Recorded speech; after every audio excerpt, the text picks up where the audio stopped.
What I was asking is, the college Republicans over at the University of Georgia have said they're asking their members to vote for Donald Trump. So, speaking directly to students in Georgia, what's your message to them? It's the message to everybody right now. When you look back on 2016, who did you vote for? Well, I'm making the pitch that if you vote for Johnson and Weld, you're not going to be sorry. And that's going to be 2 days after the election, that's going to be 2 years after the election, that's going to be 20 years after the election.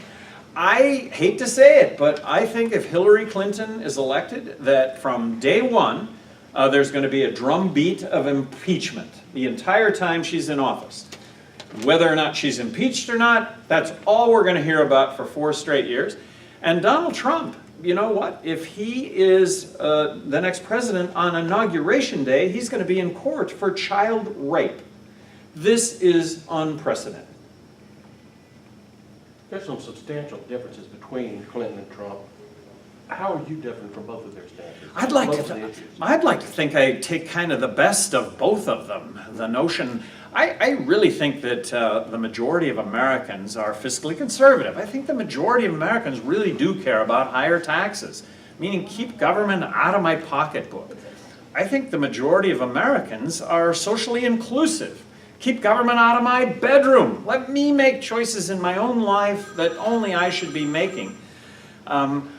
Neither one of them seem to be skeptical when it comes to military intervention, when it comes to regime change. I'm skeptical when it comes to regime change. In my lifetime, I can't think of one single example where regime change has worked out. The world is not more safe, it's less safe. And then lastly, neither one of them are free market. Free market leads to more U.S. jobs. Crony capitalism is something that we all hate and abhor. It's when government picks winners and losers, and I think with all these WikiLeaks things, that Hillary Clinton is just proven to be the one that's selling favoritism, selling success. Trump got off the ground on immigration. Where do you stand on that? Oh, well, for me, being from New Mexico, we should be embracing immigration. Immigration is really a good thing. We should make it as easy as possible for somebody that wants to come into this country and work to be able to get a work visa. And a work visa should entail a background check and a social security card. Don't build a wall across the border. That's just crazy. And in New Mexico, where half the population is Hispanic, how is that deportation of 11 million undocumented workers going to work in New Mexico? I mean, it's going to be a knock on the door, and every other household is going to be Hispanic. So, produce papers? How's it going to work? It's going to be ugly. How do you realistically expect, what numbers do you expect on election? Well, given that this is a rally and that anything is possible, we're shooting for the win here. But short of a win, it's changing politics going forward. Having been excluded from the debates, I hope at a minimum that out of this election that people will recognize that the emperor wears no clothes when it comes to the debate commission. Democrats and Republicans that exclude everybody else from being a part of the process. And the higher the vote total, the bigger the statement that you can make. So my pitch is to all voters. Look, nobody wants to vote. I don't find anybody that really wants to vote for Trump or Clinton. There is a principled alternative to both of them. That kind of follows. Do you expect this election to really give a boost to libertarians in general? I do. I happen to think that moving forward, I think that libertarians are going to fill up the slate when it comes to candidates running for office. I think that next cycle, when it comes to president, I think that you'll see a lot of people line up to be the Libertarian nominee for president. Governor Johnson, the internet is kind of on fire today over Bill Weld's vouching for Hillary. Do you have an honest rebuttal to what Governor Weld said? Honest rebuttal? That would be opposed to everything else that I say? Candid. How's candid? Let's use the word candid. Well, look, Bill hates Trump. I don't know how much more simple I can put that, but you know what? I happen to think that Hillary's got just as many problems, if not more. I find both of them unacceptable as candidates running for president. There's a reason that they are the two most vilified candidates that have ever run for the presidency. They're flawed. Going back to your numbers expected for this election, if you guys hit the 5% threshold, which you're assuming that you're going to actually hit, and we hope the best for you, of course. Do you believe the Libertarian Party should accept that federal funding that they have then qualified for in the past election? Yeah, I think it's a game changer. In the 2020 cycle of the Libertarian, if we get to 5%, there won't be any issues with regard to ballot access. It's a Herculean effort to get on the ballot in all 50 states. That issue would go away. And then $10 million, when you consider that the Libertarian Party right now raises about $250,000 a year, $10 million is a game changer. I see. But wouldn't it go against the generalized notion in the Libertarian Party that taxation is theft? Well, if that's what the nominees decide, if that's what they decide in 2020, then so be it. But hopefully, I'll set the table for 2020 that potentially they would have a game-changing candidacy. Okay. I've got another student-related question for you. I'm about to graduate, and I'm graduating with all sorts of student loan debt. What is your plan, and what will you do for students to combat high student loan debt?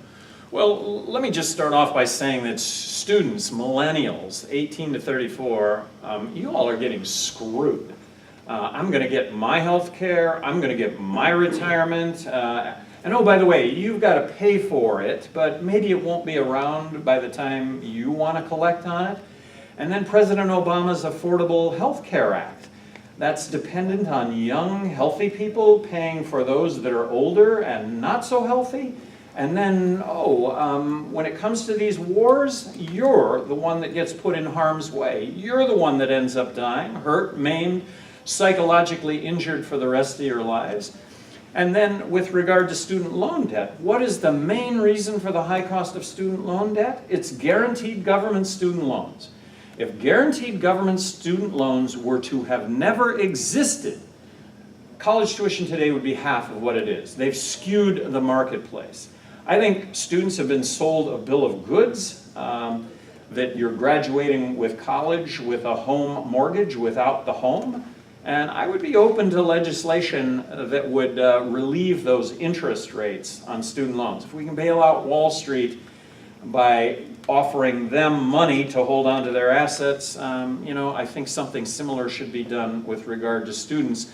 But then right the boat and get the government out of student loans. That doesn't mean student loans are going to go away.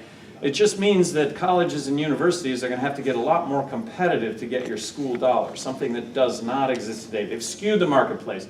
They've created a demand that is not, that isn't, from a market standpoint, would not be as great but for guaranteed government student loans. A few more questions. Yes. How bad did your level moment hurt you? How bad did it hurt me? Yeah, you improved well, hopefully it didn't hurt me at all. The notion that, gaffe is one thing, integrity and honesty is another thing, and I understand the issues. I understand just how convoluted all these, our foreign policy is. Hillary's been an architect of that foreign policy, and we need to stop. We need to stop supporting regime change. Right now, the only out that we've got when it comes to Syria, the only way to bring that horrible situation to an end is to join hands with Russia and solve that diplomatically. The only way to address North Korea, which I think is the biggest threat in the world, is to join hands with China diplomatically. How do you feel Social Security? Social Security, Medicaid, Medicare, the entitlements. It's not an option to not talk about reforming those entitlements. So when it comes to Social Security, some things that really have to get done. Raising the retirement age. You could raise the threshold for applicable funds being taken out of your, meaning what is the cap right now? $120,000 a year? I mean, you could raise that cap. You've got to bring solvency, but And it's all about actuarially speaking to accomplish that. So raising the retirement age, you could have a really fair means testing to Social Security. Should you get back more money than what you paid in, given a certain level of income? I think there could be a very fair means testing to go along with this also. But to do nothing regarding this is ignoring the fact that 2030 Social Security is bankrupt. Couple more questions. I've got a question. Given the future job market in our country, we obviously don't have a whole lot of exports of production goods other than like very high level production. What is the future of our economy? What are we exporting to the world? You know what? I believe that the future economy in this country is the sharing economy. And we've just seen the tip of that sharing economy, Uber. I think it's Uber everything. It's you as an entrepreneur applying what it is you know directly to the end user, doing away with the middleman.